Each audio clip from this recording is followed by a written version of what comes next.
Welcome back. Ooh. Hello.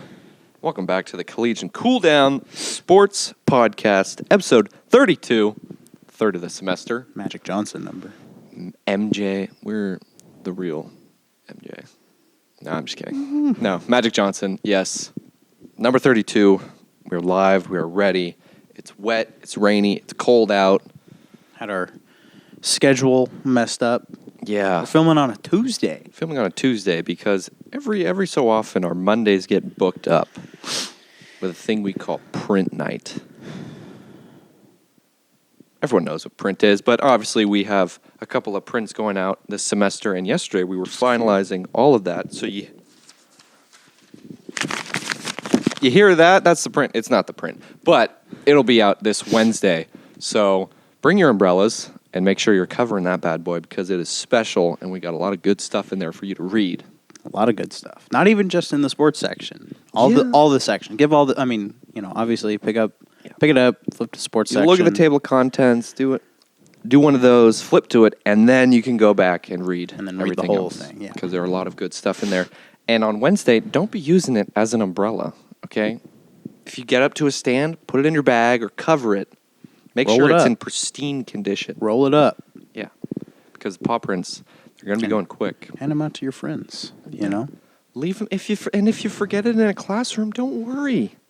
Another student will come in and start reading it. You can go to another newsstand and pick it up. Maybe free advertising. Maybe we should just accidentally leave them in classrooms and leave it open to what's our page? I think it's page 15. 15, where we possibly. start. That could.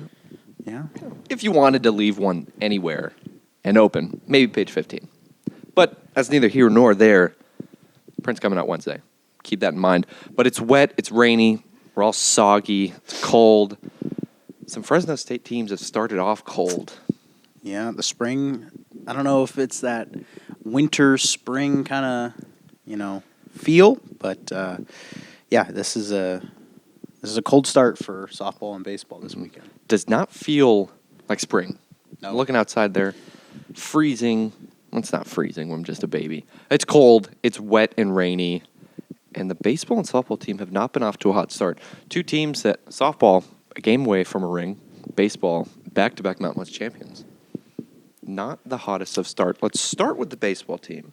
I mean, let's be real. Both teams had pretty tough matchups. You had a Big 12 program come in to Bob Bennett Stadium, and then you had a ranked Washington Huskies team come in to Margie Wright Diamond. So, it's not like they're losing to bad programs, but when you look at how softball's tournament ended last week with the loss to SIUE in the seventh inning, blowing a 4-run lead, and then getting just absolutely dominated, it's like this is not how you want to build off of, a 3-1 start, and how they're 3-4. Mm-hmm. So. And looking at the boys in Bob Bennett Stadium, 5 errors in the opening game against Utah on that Friday night. That was a very tough look because you're giving Utah plenty of chances. Inning could be shut down. Instead, kicking the ball away. I mean, through the legs. I don't know. I mean, just there's two separate plays, I think, in the same inning on that Friday night where ground ball up the middle just eats up the second baseman.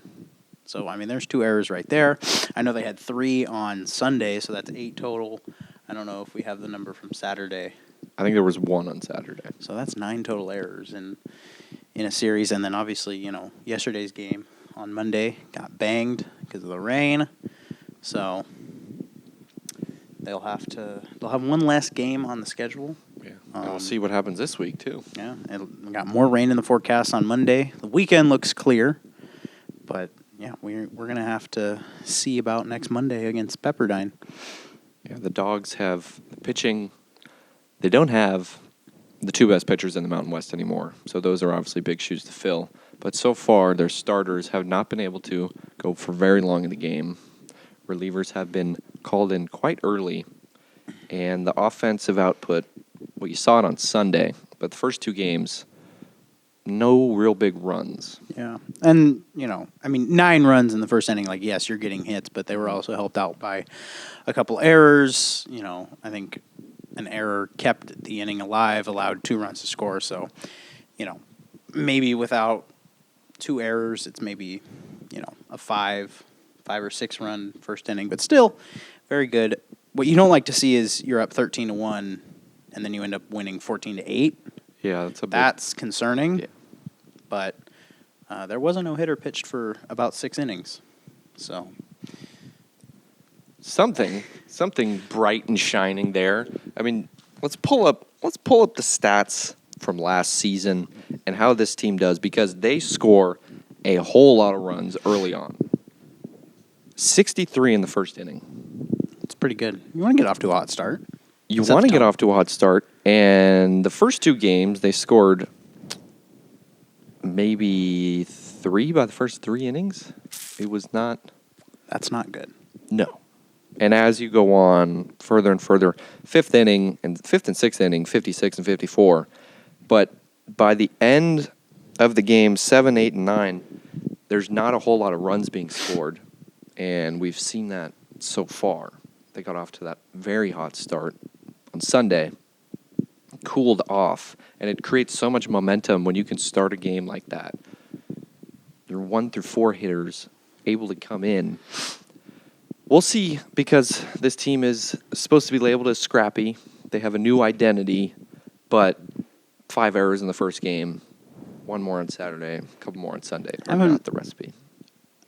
And maybe this is just them being 3 games into the season, but if they're going to be scrappy, you'd expect them to win that 5-4 game against Utah. If they're being scrappy, they're going to put up a fight in the 9th inning, but just couldn't pull it out that time. Well, we'll see. Maybe Utah's just a good team. Who knows? Maybe. They were able to put up 2 in the 6th, but 7, 8, 9 blanked. So we'll see who's the big arm that will step up. Who's it going to be? As of right now, I have no answer to that question. No answer to that. Griffin Sotomayor, he's been the big bat so far. Leads him in average. It's just 3 games, but it's good to see preseason All Mountain West selection. The one guy from this team do the job so far. That's what you want out of your 3-hitter. Mm-hmm. Set it up for the meet. And they were able to do that on Sunday, but they couldn't capitalize that on the other 2 games. Mm-hmm. So this week we have the wave coming in, as we're getting lots of waves here. The Pepperdine Waves. Wave of rain, yeah. Coming for another 4-game series. We'll scheduled 4 games. We'll see if that goes the distance. Yeah, I mean they might move it back to Tuesday and just do that normal Friday, Saturday, Sunday, Tuesday, because I believe the rain lets up Tuesday. But yeah, I mean you just want to see baseball at this point of the year. Not much else to elaborate on softball, really. I mean, they scored 1 run, and it was in the last inning of the last game. You can't. You got run ruled in game 2. Game 1 was real fun to watch. It was a good pitcher's duel. Mm-hmm. Saw Jeff Tedford and Kalen DeBoer out supporting their former teams. But yeah, the Dogs had a chance to tie it, I believe, in the 4th inning, and they just a questionable send home, gun down, killed any momentum really they had. That was their best chance. So we won't see them for a while. They won't return home until Mountain West Conference play. Yeah, they got a couple tournaments and then just true road games. So we'll keep you posted. But yeah. We'll be on top of the team, giving you updates. But we will not see them for quite a while. The Marge it'll be lonely. Hopefully that tarp's on that field. Yeah, they're going to need it because, man, keep looking outside of this window. So many people walking by with their hoods on. Yeah. Wet. Just a little wet. And if it was a little colder, no, it's going to be a lot colder for it to snow. Yeah. Not quite there here in the Central Valley, but here it's not happening. I do think I know some place where it snows. There's there's a lot of places that snows around the world, but when we're talking about sports, high-level athletes competing for precious medals, I think we're both talking about the Winter Olympics. I believe so. Which are, in fact, still going on. We love that. We do love that. And you know what? I've been watching some hockey. Not a whole lot, but I have tuned in. Turning him into a hockey guy. I'm telling you. It's going to happen. Kenny Albert, I did not know was the voice of hockey, and that's really drawing me in. Yeah. I love that guy. He like, it's so distinct. Yeah. Like, you could be, rooms away and faintly hear his voice. You're like, oh, I know who that is. I do know who that is. That is the trademark of a good broadcaster. And if we're talking about, if we can compare this to like conferences, let's say like the Big Four. Okay, we're gonna have your Jim Nance, Tony Romo, and we're talking football here. You got your Burkhardt and Brady, and you got your Joe Buck. But if we're talking a mid-major conference, Albert and Jonathan Vilma are such a great duo on Fox, and they're always. When I hear them, I picture Saints Falcons. Yeah, it's such just like a boring NFC game, or like mid-season like Bears Jaguars, like just like one of those just sicko games that if you have Sunday ticket or whatever, that you're just tuning in for no reason, but for him, and I'm tuning into hockey, and he's a part of that. He is the main guy on hockey, and he does a great job. I really thought they were going to struggle when they lost the old main guy, Doc Emmerich, shout out. But I mean, Kenny Albert has just far and away. I mean, he's really leveled up his commentary. Like when he was, I remember in 2016, he was doing he would do the Western Conference finals. Doc would do the Eastern Conference, and so he had a good voice. He had a good flow of the game, but the emotion, like the passion of like being that number one guy, just like wasn't quite there. Yeah. Once he got the full-time role with the last year when they were on NBC, and then when they got into ESPN and TNT, his emotion, his like feel of the game just has skyrocketed, and it's made games a lot more enjoyable. Obviously, I haven't watched my Sharks on TNT yet because they haven't been good since the NHL switched from NBC to TNT, but we're getting there. We'll touch on a little Canadian lad that's been lighting it up later. But yeah, still third, I believe. Last podcast we said they were third. Mm-hmm. Still third with 6 golds, 9 silvers, and 5 bronze. And Norway still in the lead. 30 medals, no matter which way you do it. I know we had a debate about total medals versus gold medals. No matter which way you put it, they're leading. So there's no debate for who's winning the Olympics. Yeah, but of course you go on X, you go on any social media. Someone's going to complain about the layout of it. Oh, who cares about this? Who cares about that? It's a number, and you could see this country has more than this country, but some people are just so. Last time I checked, 13 is greater than 6. So apparently, that's not how we do it over here. So we're gonna complain about that. But Norway leads with 30. And how's the hockey going? It is just electric. Electric. Men's has gotten into the quarterfinals, and the women's is heading into their medal games for gold, silver, and bronze. I believe they will play on the 19th, which I believe is Thursday. Mm-hmm. Men's wraps up the games on Saturday or Sunday with their gold medal game. So looking good. Promising. And you're a closeted Team Canada fan. Closeted. I'm not really closeted Team Canada. I'm very open about rooting for Team Canada with the men's. Okay. Women's is different. I will support Team USA women's hockey. But interesting. Speaking of why, I believe last podcast they just kind of started their game, so no real stats to touch up on. But my boy, Macklin Celebrini, a good old Canadian boy. Shout out. Yep, sure. I'm sure he's watching right now in Milan. First of all, youngest Team Canada hockey Olympian ever. Okay. 19 years old. 19. So that makes us feel like real good about our lives, right? I'm doing a lot with my life. Yeah. First teenager to score a penalty shot in the Olympics. And the moment, the Olympics doesn't allow a lot of, highlights to be posted, but Team Canada's head coach, John Cooper, after the game, was told by the refs that he could choose anyone. Olympics are a little different. Where you can choose who you want to take a penalty shot. In the NHL, it's just who drew the penalty. 18 guys on the bench turned around, said, who are you going to choose? And Macklin's already out on the ice skating around. So he's like ice in his veins. Yeah. Macklin has scored in his Olympic debut, his NHL debut, his NCAA debut, and his U.S. Hockey League debut.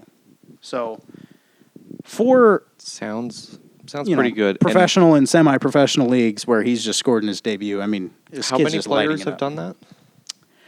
I'm not sure about that. Okay. But it's probably an exclusive list. Yeah. So whoever he's with, he's in good company on that list. Yes. And then I think he's got 4 goals in 3 games. He's just lighting it up. And he's on a line with probably the 2 best players in the NHL, in Connor McDavid and Nathan MacKinnon. So you've got Macklin Celebrini, Connor McDavid, and Nathan MacKinnon. So that's a Mac line.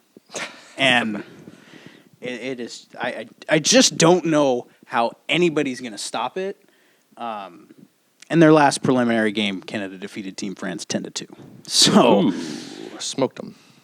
Yeah. Well, Team Sweden, I believe, beat either Team Sweden or Team Finland beat Italy 11-0. So, ouch. That's way to do it in front of their home crowd. Yeah. That's got to bring some pride. But I'll get off my high horse about Macklin Celebrini and Team Canada and why I think they're going to win gold and why I'm rooting for them. Mm-hmm. So, glad we got glad you got your hockey talk. You got to appreciate it.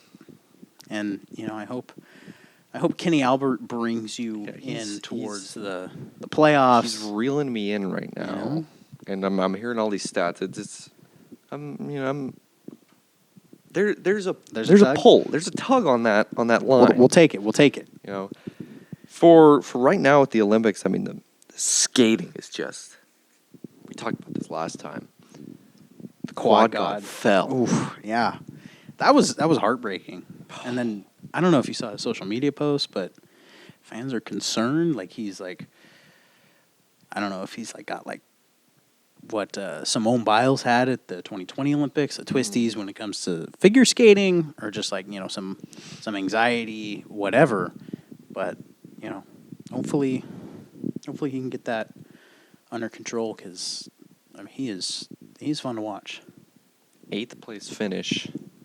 I saw some video comparing him to a woman skater from last Winter Olympics. It was like the same situation, just the favorite right there falls off the podium. Same situation here. So we'll see how Ilya can bounce back. The quad god. I mean, why can't normal people get nicknames like that or something? Well, I mean, I guess you just don't have killer quads.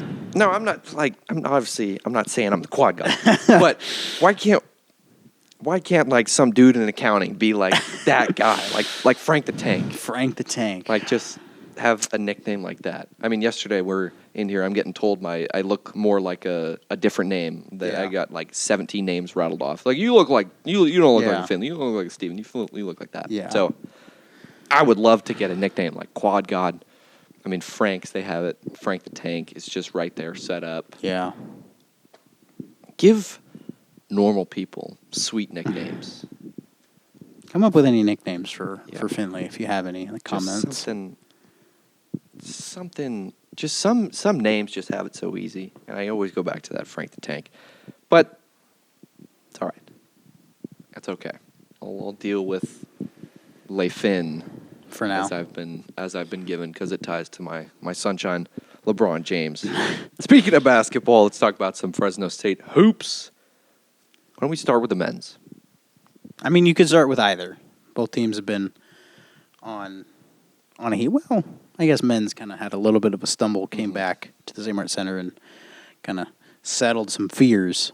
But yeah, I think we should start with that 30-point just drubbing steamroll effort of our beautiful veterans of the Air Force Academy. Yeah. The game was not like last year. No, this ended quite differently. Yeah, and they didn't lose, and when they got to Colorado earlier in the season, they didn't have something immediately break about some horrible scandal. So, positives. When you're looking at the season, you're looking at the win total. Everything has improved for Fresno State men's basketball, and we're here for that. Yeah, successful seasons, but there is some problems going on. The injury bug. Yeah, tough injury bug here. Hybreeder went down. Well, both of these players went down in Utah. So Hybreeder got a knee in the back. He's been dealing with some back spasms. Said on Saturday, according to Coach Wahlberg, that he hadn't really gotten better since Tuesday. So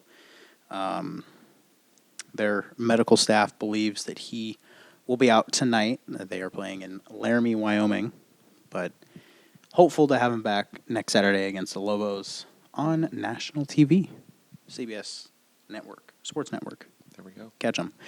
And then probably the biggest one, DJ Douglas out for the year with another knee injury. Happens so often. Unfortunately, yeah, that's two years in a row now. But according to Vance Wahlberg, it is a fractured knee. Okay. So no ligament damage, nothing that sort. But still tough injury to deal with, and we wish him a speedy recovery because he just started to come in and really get a hold of this lineup and start shooting that three ball and really lengthen the court for the Dogs. But and it's not just his offensive output because he can nail a step back 35-footer, no problem. As we saw against UNLV. But putting effort on the defensive side, he said that's where he's really been putting a lot of effort. And so you're missing a guy like that. That is going to be tough. And just the psychological aspect of it. Misses majority of last year with a knee, another knee this year, going into tournament mode. Yeah.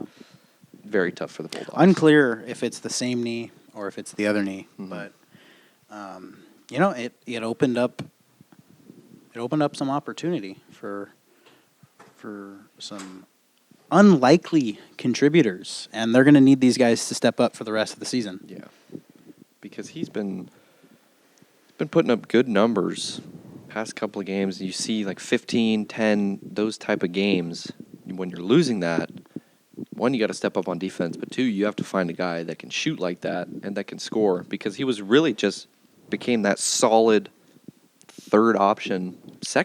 I was going to say like real second option to Hybreeder, and then that leaves Collins to not have to be that second option where he can kind of, be that real point guard, pass the ball, get the ball moving, and get these guys their open shots. But yeah, I mean, and it was probably the perfect game to get these guys in to see who could step into that role, because, I mean, I don't know if you have kept up with the standings, but Air Force is not good. Yeah.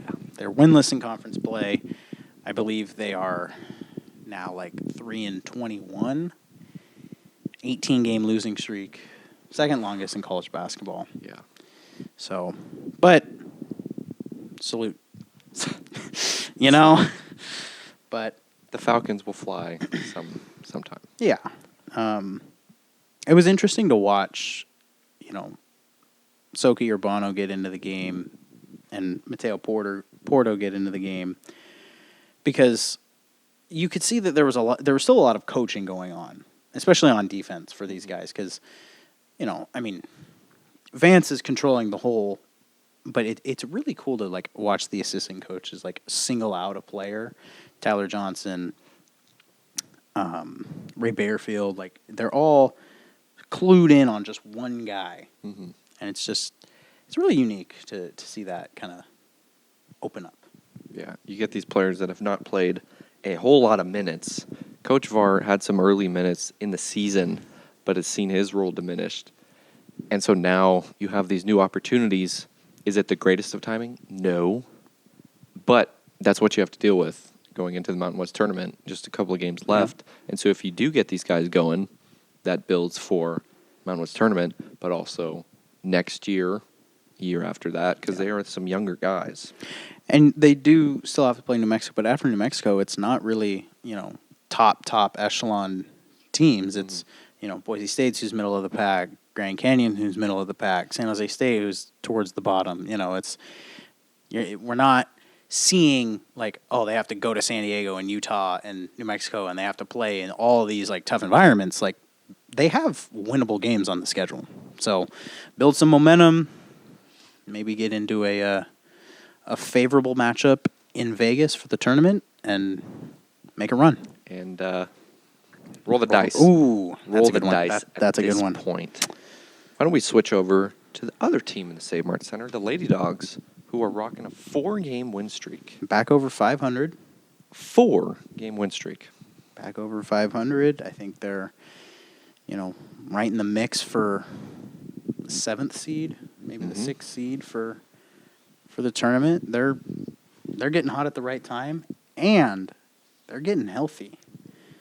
Avery Watkins returned in Logan on Sunday. She'd been out since the 31st. Finally, a thumb injury. I looked over.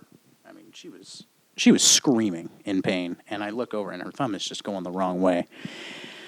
But good to see her back. She did have some protective. I believe it was her left hand. She had some protective gear on that thumb, but 15 or 17 minutes, she put up 15 points. That's what you need, and she's one of their better rebounders. I'm not gonna say their best, because their best is still injured with a significant knee injury and will not return this season, Ashlyn Reen. But on the roster that will dress, she is probably their best rebounder, and that's what they need, because when they get in trouble and they lose, it's that they do not. They just can't rebound, and they give up offensive rebounds, and they give up second chance and third chance and even fourth chance points, and it really takes the air out of the tires. Talking about best rebounders on the team, not so fast, my friend, not so fast. The last game that I saw at the Save Mart Center, Millie Long, a double-double, 11 boards. No, I'm not saying she's the best rebounder on the team. I just think you have to bring up that stat. A double-double, 11 rebounds. Led the team. I don't even think it was close. Maybe 6 more than the next. Yeah. I mean, the guards have really put the team on their back during this 4-game stretch. And, you look at the opponents, yes, it's not San Diego State or UNLV, top of the conference opponents, but anyone can win any given day. So you can't take any game lightly. They almost found that out in Logan. They were in a little bit of a, dare we say, dogfight in Logan for first half. They kind of pulled away in the third quarter, which is good to see, because a couple of the other things with this team is that they come out of the locker room from halftime and they're not there. And I was at the Boise State game, which we just kind of completely glossed over. But big upset, and it wasn't even like anything crazy. Like they won that game. Outright. They led early. I think I want to say they led as many as by as like 16 or 17. Yeah, they took the lead late in the first quarter, and then they went on a little bit of a run, and they were up by at least 5 the rest of the way. Yeah. They didn't slip at all. Obviously, they came out at halftime, a little bit of a slip, but they were still in control, able to score, and took down a 9-game win streak. I do remember Coach McCarthy taking a timeout in the third quarter and just laying in to his players. Yeah. Just, some words that I cannot repeat on this podcast. No. But he's got to do this sometimes. He's got to do one of these. You get into the huddle, and he's just got to cover like that. Yeah. But I mean, his voice travels in the St. Mark Center. It worked. They settled in, and there was a moment towards the end of the game where I thought, oh man, they might let this one slip away. But Danae Powell coming up with 22 big points, just solid play from the sophomore. Mm-hmm. Really grown into just this presence that's just, it's such a quiet 22 points as well. It's not like, I think I looked up, oh, okay, she's got 10 points, okay. She's leading the team, and now it's 22. It's like, how? Yeah, there wasn't a whole lot going on in the first quarter especially, and then as the game goes on, scoring. By the end of the game, she's at the free throw line, just making them. Hitting clutch shots. Mm-hmm. Because Jace Gamble was in foul trouble, so you need some contributions from other players, and you're always going to get that out of Millie Long. And Danae Powell has really set herself on this lineup. Yeah. Gonna have to just bear down, though. They got 4 tough opponents to close out the year. They've got, I think, 2 home games left. I know one is against UNLV. I know they traveled to San Diego State. I know they traveled to Grand Canyon. I cannot remember the 4th game. No. Not at this time. But it's going to be a difficult final couple of games until the Mountain West tournament. And we'll see if they can roll the dice. Again. In Ryan McCarthy's first season. We'll see. They made a run last year. A game away. They were about 3 minutes away until it all came crashing down. Yeah, until it was Wyoming, right? Yep, yeah. It was the Cowboys. Wyoming just pulled away. But excited to see them close out this year. Senior night on February 28th against the Lady Rebels? Is that what they call them? St. Mark Center. Doubleheader. Be there for both games. A doubleheader, you say? Don't skip out. A doubleheader, you say? A doubleheader. So there's going to be the women's game first and then the men's game? Mm-hmm. Okay. Huh, that's interesting. Yeah. I think we should come out and support each team. Really? Yeah. We should. Which brings us to a shameless plug. Shameless. For the next just paw completely print. shameless. We have a bit of a, I guess you'd call it a dogfight, if you will. A column that we both did, sharing our opinions on which program is more exciting to watch. Why don't you tell the audience who you chose? We're going to sneak. I chose the women's basketball team led by Ryan McCarthy because of this mayhem. I did end up going with the men's team just because, I didn't want to double up and give the same opinions. But also, it's just, there's a lot of energy with the men, They're high-flying, they're exciting to watch, and, whenever the men's team gets on a run, you just hear this voice in the St. Mark Center that just really just brings it all together and just makes the away team just feel like, God. Okay. Sure. Yeah. You could read all about that and more in the paw print. And once you do read it, let us know. Let us know your thoughts down below right now. What do you think is the more exciting team to watch? Mayhem or the men's team? I'm not going to say anything else. Let us know your thoughts because put a lot of time and effort into this, and we'd be interested. We should poll. That should be an Instagram poll. We need to see what the people think. And if they do think it's the women's team, I know that each of them are lying because you would be at the games. But I believe that may or may not be mentioned. Yeah. In the we can go down that rabbit hole of the double headers and what happens there. But we'll leave it at that. Women's team, 4-game winning streak, looking to extend that going into the Mountain West tournament. Men's team has some momentum. They lost it with DJ Douglas going down, but slide some younger players into there and see if they can, for the final time, roll the dice in Vegas. 3 for 3. There you go. And we will be bringing you coverage from the Mountain West tournament. Oh my goodness, we're going all the way there. All the way to Vegas. So far. We'll see what that looks like. Should host it in Fresno one year. That'd be cool. Yeah, that'd be really convenient. It really would. That'd be really convenient for all 8 of us that are going. Yeah, we should reach out, and just be like, hey, it's really convenient for us. I don't know if it's convenient for literally anybody else, but just take our feelings into consideration.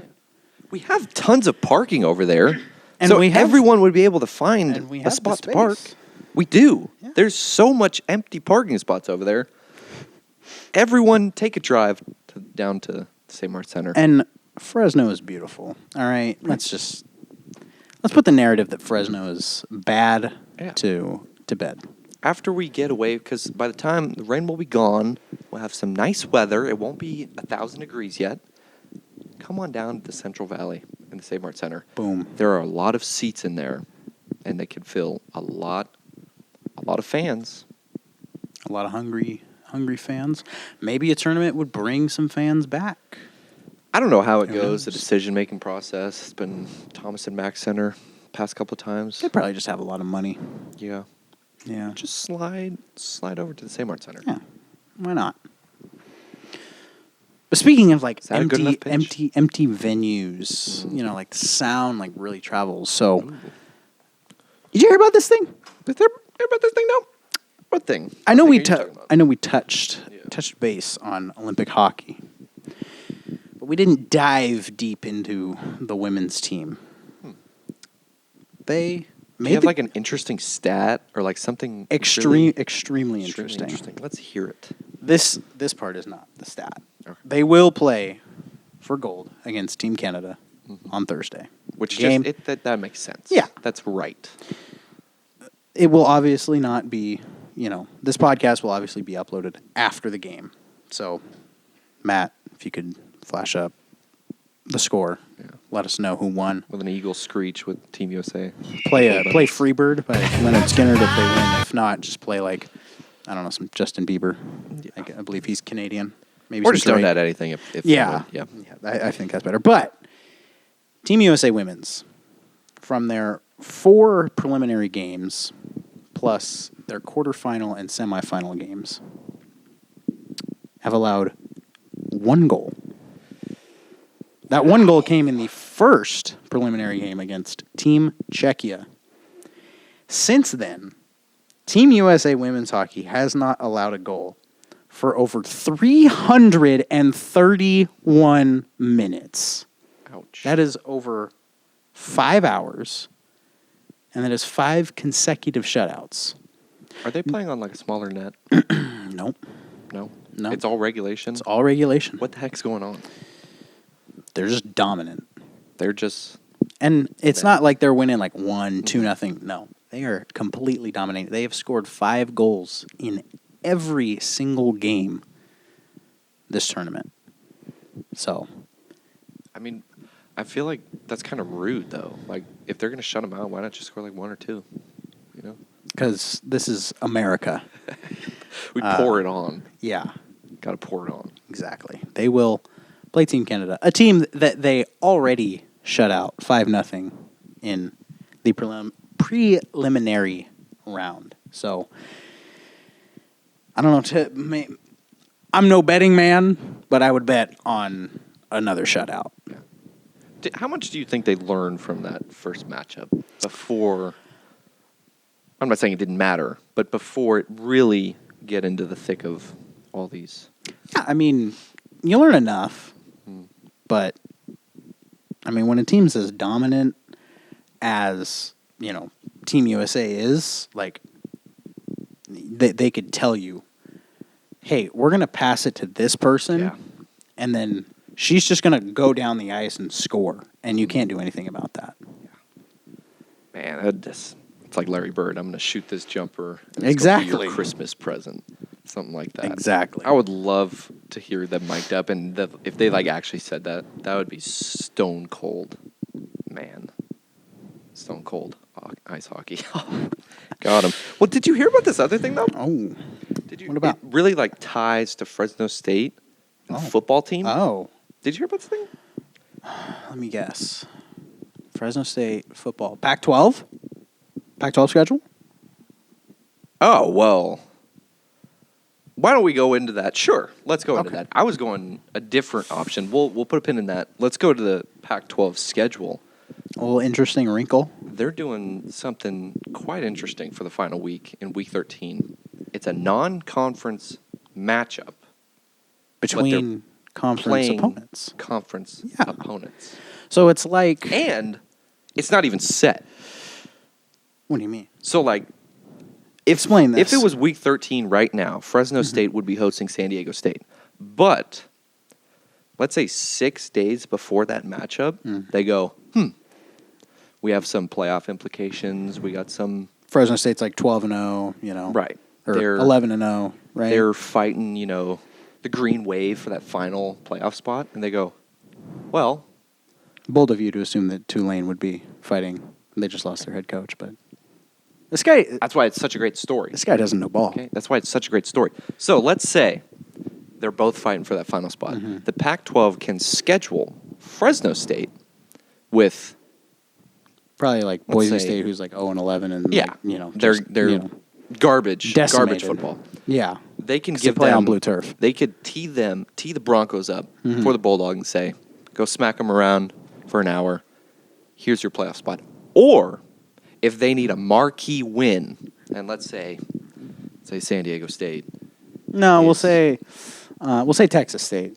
Okay. Yeah. We'll say Texas State is... Because San Diego State's also 1-10. I forgot. Yeah, down here. So let's say Texas State is second in the conference.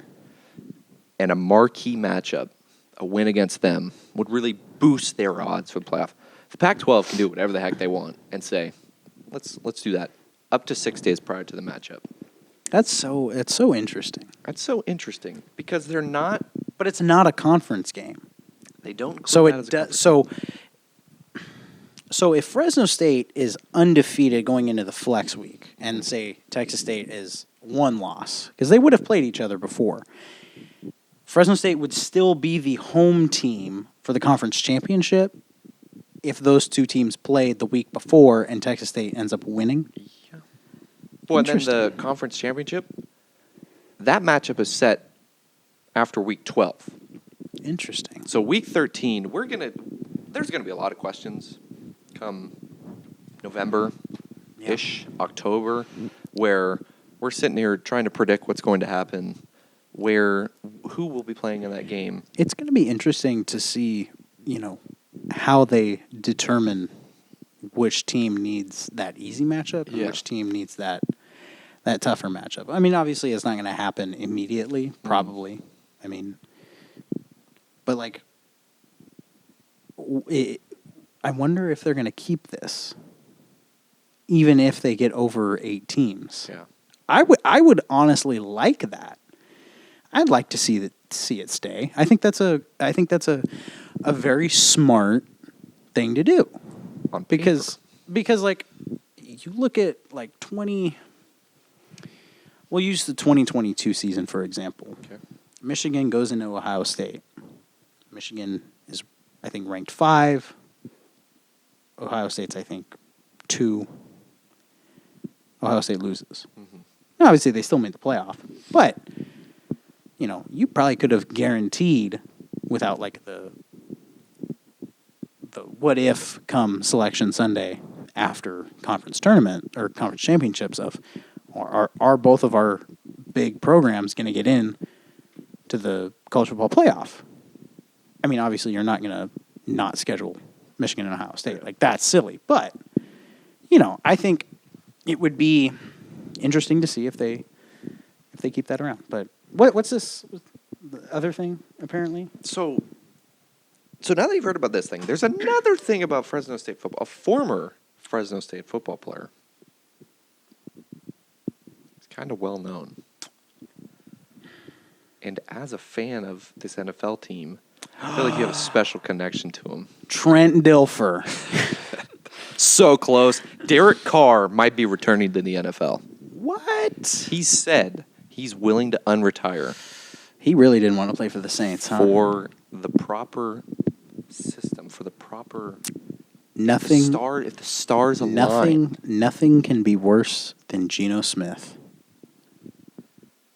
I don't think the stars aligning means Raiders. I'm sorry. I think I don't think it means. No, I think it does. Raiders. I think that's the only. I think when you think stars align, like it's a homecoming. It's him coming back. Like there's no way it's not the Raiders. Like who else would he go to?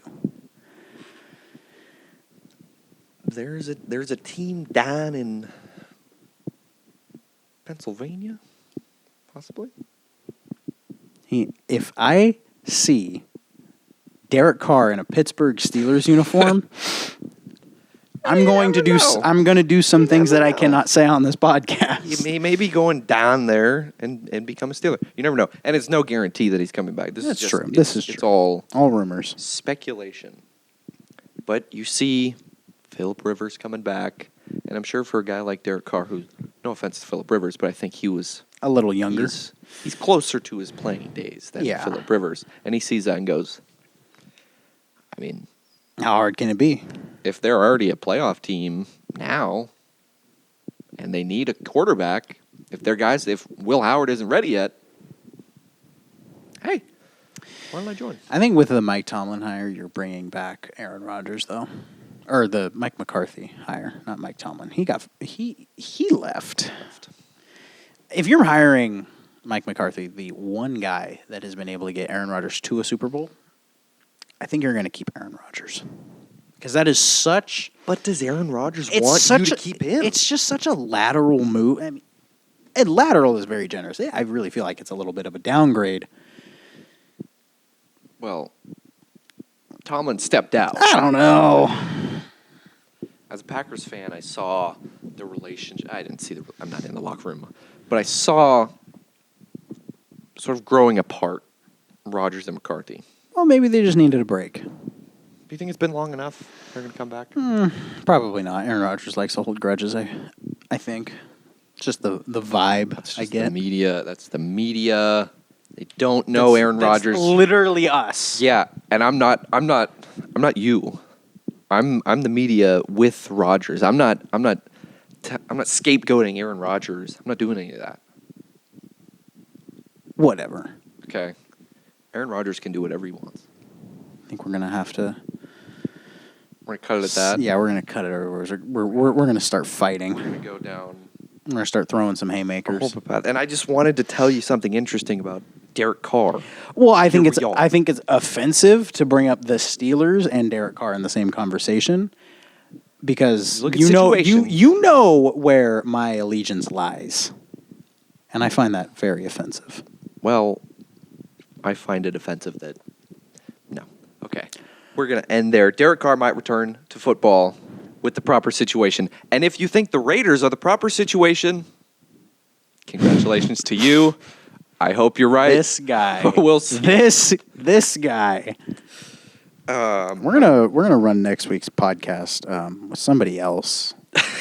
Whether that's without him or me, because we're gonna have a mediator in the middle. We're gonna have a dogfight Yeah, after this. dogfight. Well, we've already had one. You'll see it on Wednesday. Bada bing, bada Yeah, boom. we'll live stream this one in the cage. 559 fights. We're headlining the next 559 fights. Yeah, we'll be the fight that starts like 4 hours before the gates even open. Yeah. Like, did these two like random people just find their way into the arena? Yeah. Here they are. But anyways, Yeah. Print this Wednesday. Check it out. A lot of cool stuff in there. Sports, obviously. But there's a lot of other cool stuff in there. There's an editorial. Ooh. And then that's next print. We can't show them that. that- We can't show them that. I don't know how much they can see. Hopefully none. Because We just went an hour with all that right there. You didn't see anything, but you're going to read it on March 18th, March 18th. a month from Wednesday. Yeah. So prepare yourself for that print. But in the meantime, get ready for this print. And next print we will definitely show, or next podcast we'll definitely show off the full print, all its pages and all of its beauty And all its glory. Thank you so much for tuning in to the Collegian Cooldown. Episode 32 is in the books. flying by. Look at us. Who would have thought? Not me. Not me. Thank you. Have a fantastic day. Stay dry. Pick up a paw print.